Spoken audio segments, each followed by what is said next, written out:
Hello everyone, welcome to very good academy. Very good একাডেমিতে তোমাদের সকলকে জানাই স্বাগত আর সকলকে জানাই গুড ইভিনিং। কেমন আছো তোমরা? আশা করি তোমরা প্রত্যেকেই ভালো আছো। আজ আমি তোমাদের জন্য খুব গুরুত্বপূর্ণ একটা প্র্যাকটিস সেট নিয়ে চলে এসেছি, যেখানে আমরা অনেক ধরনেরই অঙ্ক করব, তবে প্রিভিয়াস ইয়ার্সের অনেক অঙ্ক আছে, ঠিক আছে?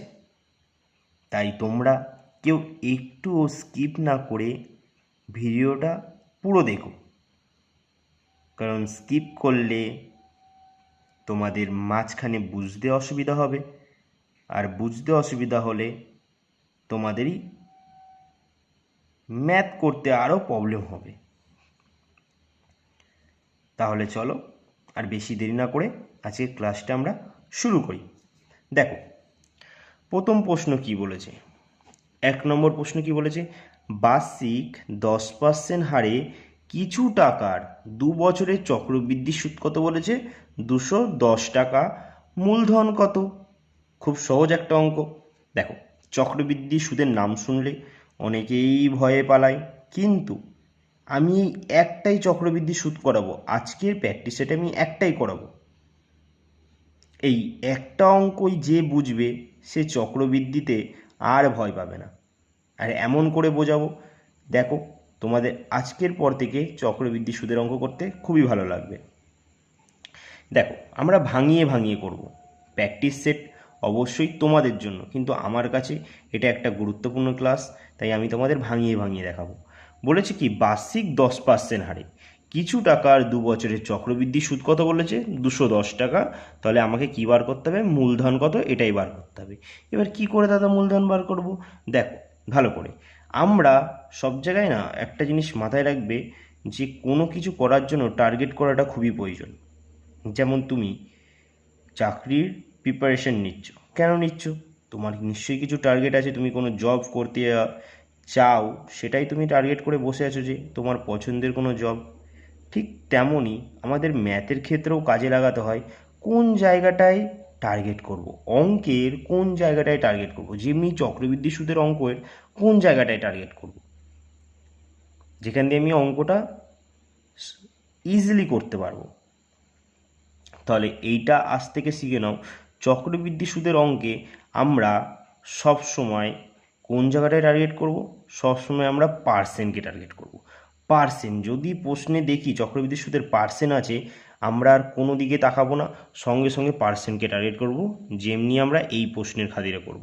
আমরা এখানে কি করব? পার্সেন্টকে টার্গেট করব। তাহলে প্রথমে আমরা 10%কে ভাঙাবো। চলো 10%কে ভাঙাই। তাহলে দেখো, পার্সেন্ট 10 10 পার্সেন্ট তুললে আমরা কি জানি? তলায় 100 আসে। এবার দেখো, শূন্য শূন্য কেটে গেল, তাহলে কি 1/10। তাহলে 10টা কী হয়ে গেল আমাদের? আসল। তলারটা সবসময় জানবে কি হয়? আসল বা মোট, আর ওপরেরটা হচ্ছে কি আমাদের সুদ। তাহলে 10 টাকা যদি আসল হয়, তাহলে আমাদের 1 টাকা সুদ। এবার আমরা কি করব দাদা? এবার আমরা এক জায়গায় লিখব আসল, আর এক জায়গায় লিখব সুদ আসল। সুদ আসল, তাই তো? এবার বলো, আমরা আসল কত ধরেছিলাম? তোমরা বলবে দাদা আসল তো 10 টাকা। তাহলে বলো 1 বছর পরে সেটা সুদে আসলে কত হবে? 10 টাকা যদি আসল হয়, তাহলে সুদ 1 টাকা, তাহলে 1 বছর পরে সুদে আসলে 11 টাকা হবে। তাহলে বলো আসল কত হলো? 10 টাকা। 1 বছর পরে যে সুদে আসলে কত টাকা হয়েছে? 11 টাকা হয়েছে। এটা কি? এটা আমরা 1 বছরের হিসাব পেলাম। কিন্তু আমাদের তো কি বলেছে? বলেছে 2 বছরের চক্রবৃদ্ধি সুদ, মানে 2 বছরের হিসাব। তাহলে 1 বছরের হিসাবটা কত পেলাম? যে আসল যদি আমি 10 টাকা রাখি, 1 বছর পরে যে সুদে আসলে 11 টাকা হবে। 2 বছর বলেছে, তাই এটাকেই আমরা দুবার লিখে নেব। 2 বছর বলেছে, তাই দুবার লিখে নেব। এবার তোমরাই দেখো, এবার একটা দাগ দাও। দেখো এবার কি করবে? ওপর ওপর গুণ করবে। তাহলে 10 10কে 100। তাহলে দেখো, এখানে 1 বছর, এখানে 1 বছর, 2 বছরে টোটাল সুদে আসলে কত হয়েছে? এখানেও গুণ করে দাও, ওপর নিচ 11 11 121। তার মানে 100 টাকা রেখেছিলাম, 2 বছর পরে সুদে আসলে কত হয়েছে? 21 টাকা হয়েছে। তাহলে বলো তো এই যে আসল কত আমাদের বেরালো 100, আর এখানে সুদ আসলে কত পেলাম 121 টাকা। তাহলে 2 বছর পরে যে কত সুদ হয়েছে তোমরা কি বলবে যে 2 বছর পরে দাদা আমরা যদি 100 টাকা রাখি 2 বছর পরে যে 121 টাকা হয়েছে, তার মানে 21 টাকা সুদ হয়েছে। 21 টাকা সুদ হয়েছে, তার মানে আমরা বলতে পারি কত ইউনিট সুদ হয়েছে, যে 21 টাকা সুদ হয়েছে। আমরা দেখো আমরা বার করলাম আমাদের সুদ হচ্ছে 21 টাকা, আর প্রশ্নে দেখো তো বলে দিয়েছে কি 2 বছর পরে সুদ হয় নাকি 210 টাকা। তোমরা তাহলে বলবে দাদা আমরা যেটা বার করলাম এটাও তো সুদ, আর প্রশ্নে যেটা বলেছে এটাও সুদ, তাহলে আমরা এটাকেই বলি কি, এটাকেই বলি 2D মডেল। এটাকেই বলি 2D মডেল, যে আমরা বার করলাম একটা সুদ আর প্রশ্নে দিয়ে দিয়েছে একটা সুদ, তাহলে এটাকেই বলি 2D মডেল। তাহলে কত দিয়ে কাটলে হচ্ছে দেখো 21কে 21 10 দিয়ে কাটলে হচ্ছে, তাহলে আমাদের মূলধন কত, এই যে আমাদের মূলধন কত বেরিয়েছিল দেখো এই যে 100, এটাকেও আমরা 10 দিয়ে গুণ করে দেবো। তাহলে 100কে 10 দিয়ে গুণ করলে কত হয়, তোমার দাদা এটা তো বাচ্চাদের জিনিস, 100কে 10 দিয়ে গুণ করলে আমাদের 1000 টাকা হয়। তাহলে আমাদের আসল কত বেরিয়ে গেল, আসল বেরিয়ে গেল হচ্ছে 1000 টাকা, যেটা আমাদের বার করতে বলেছে। এই দেখো মূলধন কত 1000 টাকা, কোথায় আছে অপশান বি, এটাই হয়ে গেল কি অ্যান্সার। বুঝেছো? যদি তোমরা চক্রবৃদ্ধির চ্যাপ্টার ওয়াইজ ক্লাস চাও তাহলে অবশ্যই, চ্যাপ্টার ওয়াইজ যদি চাও তাহলে অবশ্যই আমাকে কমেন্টে জানিও, আমি তোমাদের অবশ্যই চক্রবৃদ্ধি সুদের চ্যাপ্টার ওয়াইজ ক্লাস করিয়ে দেবো। তাহলে চলো দেখি পরের প্রশ্নে কি বলেছে। দেখো 2 নম্বর অঙ্কটা খুব ভালো একটা অঙ্ক, আর গড়ের, যেহেতু এই অঙ্কটা গড়ের তাই মন দিয়ে দেখবে করবে। গড়ে অনেকেরই প্রবলেম হয়, কিন্তু আজকের পর দিয়ে এই ধরনের অঙ্ক আর প্রবলেম হবে না। বলেছে কি একজন ছাত্র দ্বাদশ পরীক্ষায়, মানে দ্বাদশ মানে কি 12-এর পরীক্ষায়, দ্বাদশ পরীক্ষায় 5টি বিষয়ে গড়ে 82 নম্বর পায়, এবং কি বলেছে পদার্থবিদ্যায় আরও কত নম্বর বেশি পেলে। আমাদের তাহলে বার করতে কি হবে, যে পদার্থবিদ্যায় মানে 5টি সাবজেক্টের মধ্যে একটি সাবজেক্ট হচ্ছে পদার্থবিদ্যা, ওই পদার্থবিদ্যায় আরও কত নম্বর বেশি পেলে তার গড় নম্বর নাকি 85 হবে। তাহলে দেখো প্রথমে আমাদের কি বলেছে, একজন ছাত্র আছে, সেই ছাত্র কি করেছে 5টি বিষয়ে কত নম্বর পেয়েছে, গড়ে 82 পেয়েছে। তাহলে বলো একটাতেই যদি গড়ে 82 পায় তাহলে 5টা সাবজেক্ট আছে, 5টাতে কত পাবে। তোমরা বলবে দাদা এটা আর কি গুণ করব আমরা, একটাতেই যদি 82 পাই তাহলে 5টা সাবজেক্ট 5 দিয়ে আমরা গুণ করব, 5 দিয়ে করলে 5 দুগুণি 10, 1 আর হচ্ছে 5 8 40 আর 1 41, 410। এবার তোমরা কি বলবে, দাদা এটা তো প্রথম 5টা হিসাব করলাম, কিন্তু আমাদের তো পরে বলেছে পদার্থবিদ্যায় আরও কত নম্বর বেশি পেলে, মানে এই যে 5টা সাবজেক্ট আছে এই ভিতরে আর একটা সাবজেক্ট আছে পদার্থবিদ্যা, এই পদার্থবিদ্যায় বলেছে আরও কত নম্বর বেশি পেলে আমাদের গড় নম্বর নাকি 85 হবে। মানে আমাদের সাবজেক্ট 5টাই থাকবে, কিন্তু এই ভিতরে এবার একটা সাবজেক্টে আমরা বেশি নম্বর পাবো, তাই আমাদের গড় নম্বর কত হয়ে যাবে 85। তাহলে বলে একটা সাবজেক্টে যদি 85 হয়ে যায় তাহলে 5টা সাবজেক্টে কত হবে, 5 5 25, 25-এর 5 আর থাকছে কত 2, তারপরে কত 5 8 40 আর 2 কত হচ্ছে 42, তাহলে 425। এবার বলো তাহলে যে আগে 5টা সাবজেক্টে 410 পেয়েছিল, এখন দেখো 5টা সাবজেক্টে কত পেয়েছে, 5টা সাবজেক্টে 425, তাহলে কত বেশি নম্বর পেয়েছে। তোমরা বলবে এটা আর কি দাদা 425 থেকে 410কে বাদ দিয়ে দেবো তাহলেই পেয়ে যাব। তাহলে তোমরা বলবে কি দাদা 15 নম্বর বেশি পেয়েছে। এই যে 15 নম্বর বেশি পেয়েছে এটা তাহলে কোন সাবজেক্টে পেয়েছে, এটা পদার্থবিদ্যায় বেশি পেয়েছে। তাহলে আমাদের কী বার করতে বলেছিল, সে কত নম্বর বেশি পেয়েছে পদার্থবিদ্যায়, আমরা এই যে বার করলাম 15 নম্বর বেশি পেয়েছে, এটাই হয়ে গেল কি আমাদের অ্যান্সার, যেটা আমাদের অপশান বিতে আছে। চলো তাহলে এগিয়ে যাই পরবর্তী অঙ্কের দিকে। দেখো 3 নম্বর অঙ্ক কি বলেছে, বলেছে একটি বাস 72 কিমি গতিবেগে চলে, 72 কিমি গতিবেগে চলে কোনো দূরত্ব 15 ঘন্টায় অতিক্রম করলো, সেই দূরত্ব 12 ঘন্টায় অতিক্রম করতে হলে গতিবেগ কত বাড়াতে হবে। দেখো খুব ভালো একটা অঙ্ক, আর এই অঙ্কটা এসএসসি জিডিতে অনেকবার এসেছে এই ধরনের টাইপটা, তাই খুব ভালো করে দেখবে। বলেছে কি একটি বাস 72 কিমি পার ঘন্টা গতিবেগে চলে কোনো দূরত্ব 15 ঘন্টায়। প্রথম আমাদের রিলেশনটা কি বলেছে, প্রথম আমরা ভাঙাই রিলেশনটা এতটা। বলেছে একটি বাস 72 কিমি পার, তাহলে বাসটার গতিবেগ কত, আগে এইটুকুনি দেখো, বাসটার গতিবেগ হচ্ছে কত 72 কিমি পার ঘন্টা। আর এই বাসটা কি করছে, কোনো একটা দূরত্ব যাচ্ছে, সেই দূরত্বটা বলে দিয়েছে নাকি সময় বলে দিয়েছে, সেই দূরত্বটা 15 ঘন্টায় অতিক্রম করে যাচ্ছে। তাহলে প্রথম লাইনটা ভাঙি আমরা কি পেলাম, বেগ পেলাম কত 72 কিমি পার ঘন্টা, আর সময় পেলাম 15 ঘন্টা। এবার তোমরাই বলো, এই যে বেগ পেয়ে গেলাম, সময় পেয়ে গেলাম, তাহলে কি মিসিং আছে, দেখবে সবসময় যে কোন জিনিসটা নেই। তোমরা নিশ্চয়ই জানো আমাদের সময় দূরত্বের অঙ্কে যে আমরা কোন তিনটে জিনিস নিয়ে খেলি, সেটা হচ্ছে বেগ, সময় আর দূরত্ব। তোমরা বললে দাদা এখানে তো বেগ আছে, সময়ও আছে, তাহলে দূরত্ব নেই, তাহলে আমরা দূরত্বটা বার করি। তাহলে বলো দূরত্ব মানে কি, আমরা কি জানি, বেগ ইন্টু সময়। তাহলে বেগ কত, বেগ দেখো 72 কিমি পার ঘন্টা, আর সময় কত 15। তাহলে এবার গুণ করে দাও। চলো আমরা তাহলে করে দেখি গুণটা এখানে, 72 আর 15, 5 দুগুণি 10, তারপর হচ্ছে 5 সাথে 35, 1 36, তারপরে 2 অক্ষে 2, 7 অক্ষে 7, 0, 6 আর 2 কত হচ্ছে 8, 7 আর 3 কত 10। তাহলে আমাদের টোটাল দূরত্ব কত হয়ে গেল 1080। এটা কি হয়ে গেল আমাদের মোট দূরত্ব। এবার চলো পরের লাইনে যাই। বলেছে সেই দূরত্ব মানে, সেই দূরত্ব মানে এই যে আমরা এত কষ্ট করে খেটে বার করলাম 1080, মানে এই দূরত্বটাই যদি 12 ঘন্টা অতিক্রম করে তাহলে তাকে গতিবেগ কত বাড়াতে হবে।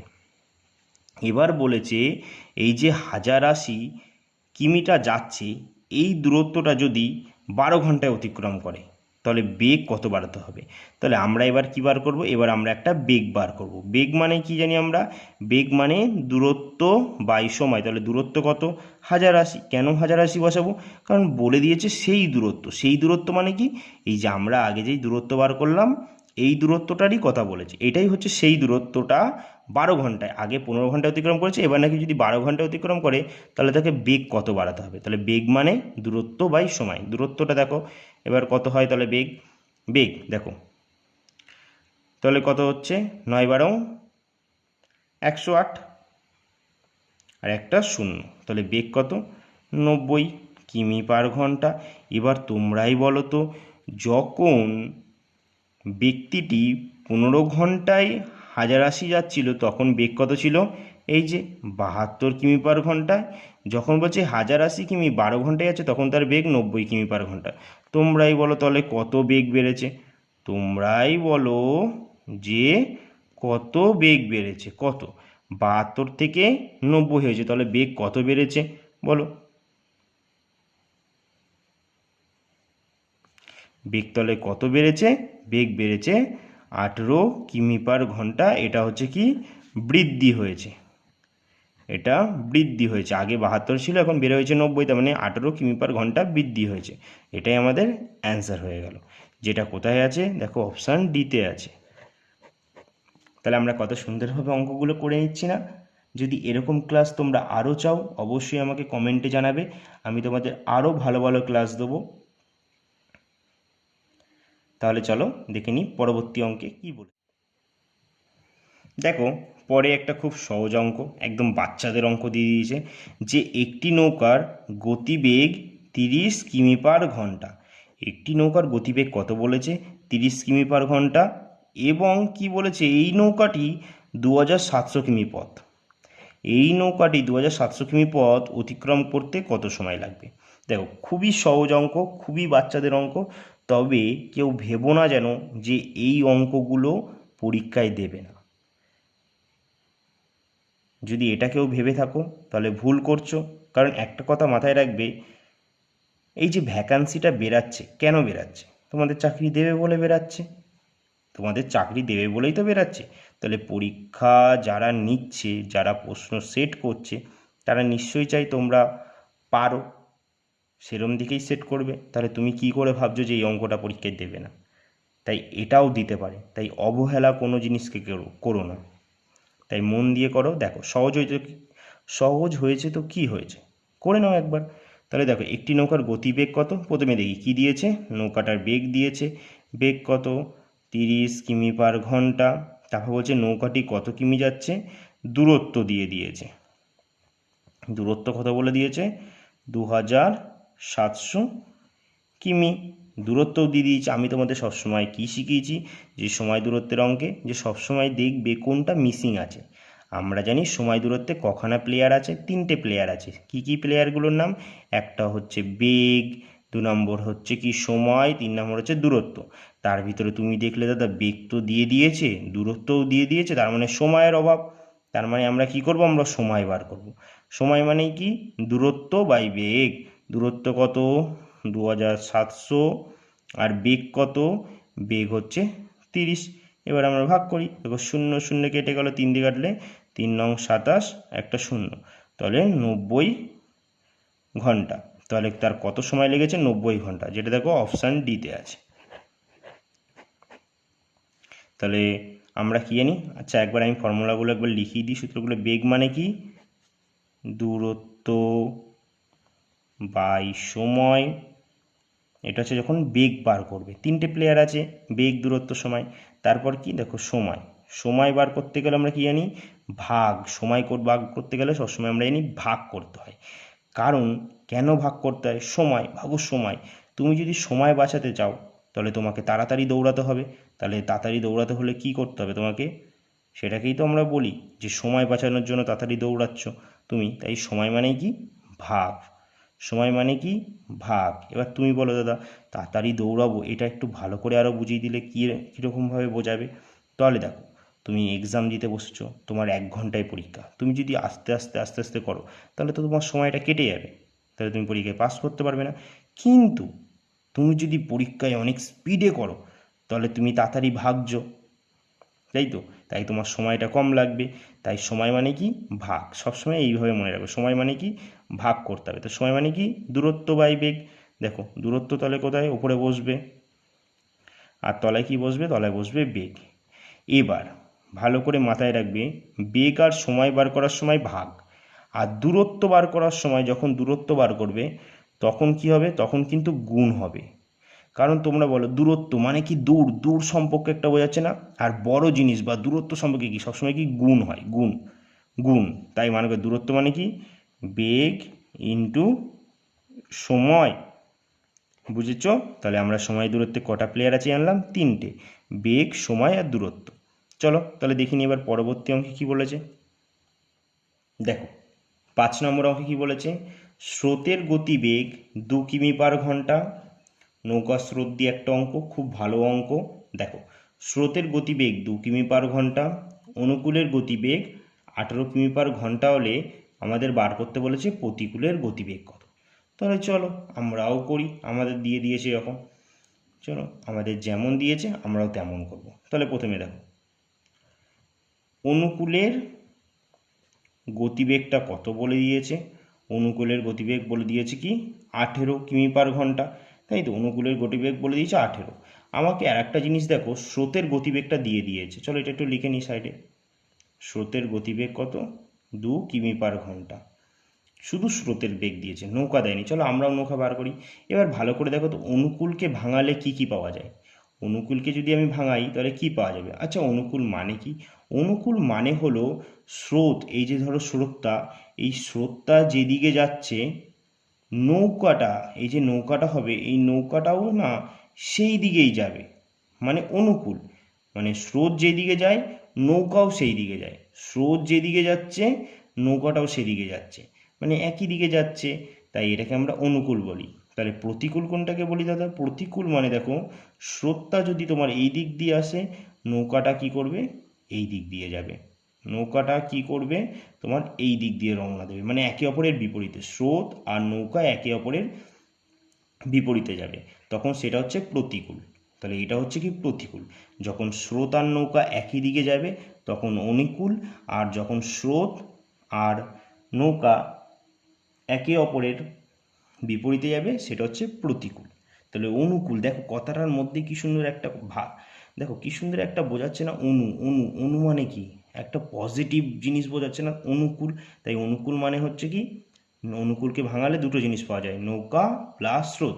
আর প্রতিকূল কথাটার ভিতরে দেখো প্রতি একটা বাধা সৃষ্টি হচ্ছে, প্রতিকূল, তার মানে প্রতিকূল মানে নৌকা মাইনাস স্রোত। তাহলে অনুকূলকে ভাঙালে আমরা কী কী পাবো, অনুকূলকে ভাঙালে পাবো নৌকা প্লাস স্রোত সমান সমান কত, 18। এটা আমরা লিখতে পারি তো। এবার দেখো তার ভিতরে স্রোতের বেগ বলেই দিয়েছে, তাহলে স্রোতের বেগ কত বলেছে দেখো 2 কিমি পার ঘন্টা। তাহলে আমরাও বার করে নিই, নৌকার বেগটা এখান দিয়ে বার করে নিই চলো।